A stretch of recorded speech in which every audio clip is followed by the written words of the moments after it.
¿Ustedes han visto una serie que se llama Bob Esponja? Yo sí, y les confieso algo, me gusta mucho. La considero como una especie de Ren y Stimpy para niños. Considero que tiene un estilo parecido. Con respecto a Bob Esponja, hay una historia que ha recorrido el internet que se ha hecho muy famosa, una leyenda terrible, que incluso ha derivado en otras más pequeñas, pero se considera que la única auténtica es esta. Era la temporada 3 y ya habían estrenado la película. Por lo tanto, los creativos del canal, todos personas muy jóvenes, estaban secos de ideas y además, tenían otro fardo muy grande encima ya que tenían que remodelar un poco la estética del show, pues de acuerdo a reglas de marketing, ya se estaba haciendo un poco viejo. Habían pasado ya 3 años desde el estreno de la animación, y ya era hora de darle un toque distinto, más adaptado al tiempo que corría. Decidieron volver a los orígenes, y cuando uno vuelve a los orígenes, regresa a los episodios piloto. Produjeron 3.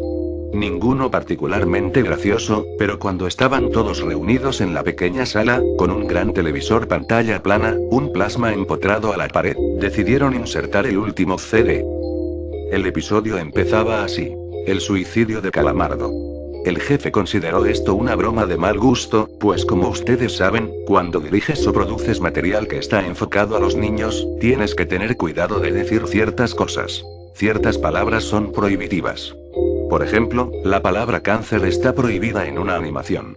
Y aunque suicidio no estaba particularmente tipificada como una palabra prohibida, es obvio que no se podía utilizar. Pero lo consideró como algo que se podía arreglar. El episodio podía ser llamado de cualquier otra manera, así que lo dejaron correr. ¿Cuál fue la sorpresa de ellos? De que, esta entrega en particular, iba a ser muy sorpresiva pero por todas las causas equivocadas. Empieza Calamardo practicando con el clarinete en su cuarto, errando algunas notas como siempre, gira la cabeza, ve a Bob Esponja por la ventana y este le dice: Calamardo, nos vemos en el concierto de esta noche. La escena corta muy bruscamente, incluso de una manera amateur, y ya está Calamardo, en la tarima, y lo miran miles de habitantes de fondo de bikini, peces, caracoles, de todo. Los que vean esta animación saben a qué me refiero. Empieza a tocar el clarinete con una melodía pero muy triste. Pero más temprano que tarde, sucede algo extraño, y es que la gente lo empieza a abuchear, pero no de una manera graciosa, caricaturesca, como la que estamos acostumbrados, no, de una manera cruel, ruin, perversa. Es difícil de describir, incluso Bob Esponja se salió completamente del personaje y estaba abucheando a Calamardo. Y cuentan que los ojos de Bob se veían terriblemente reales, así como los ojos de Patricio, de Arenita, de Don Cangrejo, de todo el resto del elenco, ojos muy reales, y aunque no se podía escuchar muy bien qué decían exactamente, tú podías suponer que era horrible, porque los rostros de ellos estaban muy arrugados, con expresiones de rabia muy profunda. Calamardo obviamente deja de tocar y los mira asombrado, pero nuevamente, insisto, no de la manera caricaturesca a la que estamos acostumbrados, sino con una expresión mucho más visceral. La impresión degrada en depresión. Corta la escena bruscamente otra vez, y está Calamardo sentado en su cuarto. Hay un filtro muy oscuro de fondo, muy espectral. Nosotros sabemos cuál es el color de Calamardo, pero ahora tenía un aspecto más malva, y tenía los ojos rojos, pero no insinuando nada diabólico, sino porque estaba llorando. Y lloraba, y caían las lágrimas largas. Y la forma en que Calamardo sollozaba y gemía, no era para nada digno de una caricatura. Y así pasó el tiempo, 2 minutos, 3 minutos, y todo el mundo en el estudio frío, viendo la pantalla. Y lloraba, y decía cosas pero muy por lo bajo que no se podían distinguir. Entonces la imagen vuelve a cortar muy bruscamente y se ve una fotografía. Obviamente todos en el estudio se crispan, agarran el control remoto y retroceden, porque no era ni siquiera un mensaje subliminal, era muy obvio para ser un mensaje subliminal, pero ¿cuál es su sorpresa? Que cuando llegan a ese cuadro en particular, era de un niño, mutilado en una acera. Muerto con lo que, a primera vista se podía describir como hachazos.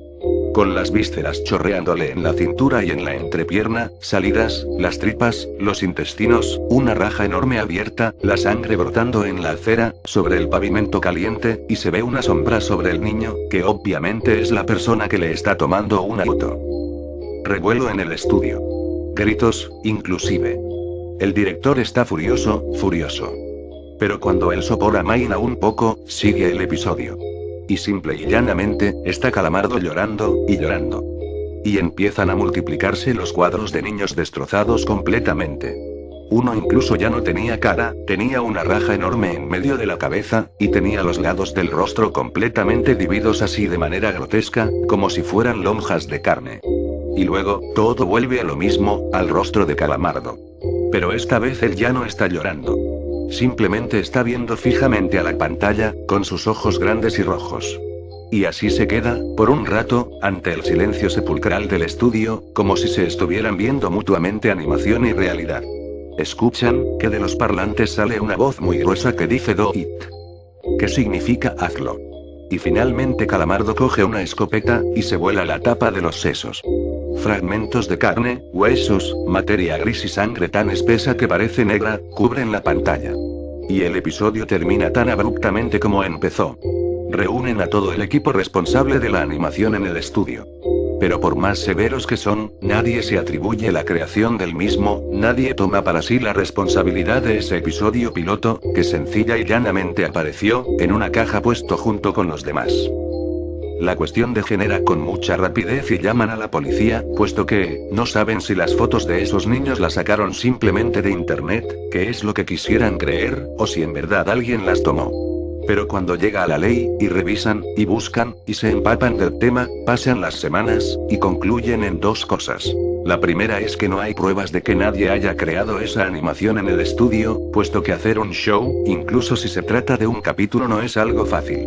Se necesita de un equipo entero y los recursos del canal para ello, pero no pueden probar que nadie lo hizo, incluso si fuera una sola persona de ya de por sí es muy improbable.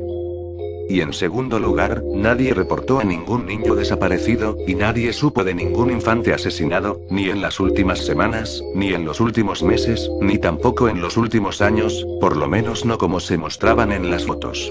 Determinaron que eran reales, pero no encontraron a nadie desaparecido.